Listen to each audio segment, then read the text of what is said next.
హేరోదు రాజు జీవితం క్వాలిటీగా ఉందా? మెయింటెనెన్స్ విషయంలో. బాప్తిస్మం ఇచ్చే యోహాను జీవితం క్వాలిటీగా ఉందా? మెయింటెనెన్స్ విషయంలో. హేరోదు రాజు జీవితమే క్వాలిటీగా ఉంది. ఆయన మెయింటెనెన్స్ మామూలుగా లేదు. తినే తిండి కానీ, కట్టుకునే బట్టలు కానీ, నేర్చిన విద్యలు కానీ, తెలిసిన నాగరికత కానీ, జనులను పరిపాలించే పరిపాలన విధానం కానీ అన్నీ కూడా క్వాలిటీగా ఉన్నవి హేరోదు రాజు. కానీ గుణములో క్వాలిటీ కలిగిన వాడు బాప్తిస్మం ఇచ్చు యోహాను. Today most of the people are thinking their quality in their maintenance, in their lifestyles.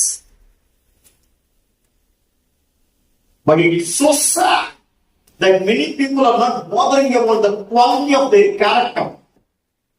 Even the Christians are not bothering about the quality of their character.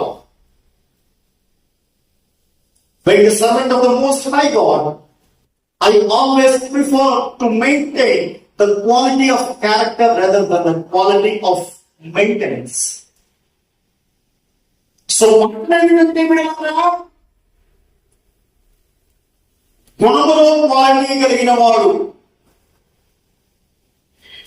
Jeevitha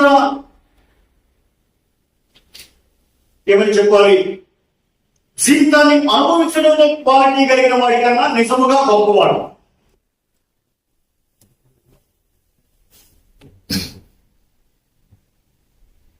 Bible భాషలో చెప్పాలంటే పై రూపానికి గొప్పగా కనపడే వాడి కన్నా, బైబిల్ ప్రకారం చెప్పాలన్నప్పుడు ఏదో ఒక వాక్యం గుర్తుకు రావాలిగా. నేను చెప్పిన సూత్రానికి ఏం గుర్తుకొచ్చింది నీకు? నరుల పై రూపమును లక్ష్య పెట్టుదురు. చెప్పండి, మిగతాది మీరు పూర్తి చేయండి. నేను ఒక స్టేట్మెంట్ వదిలానుగా.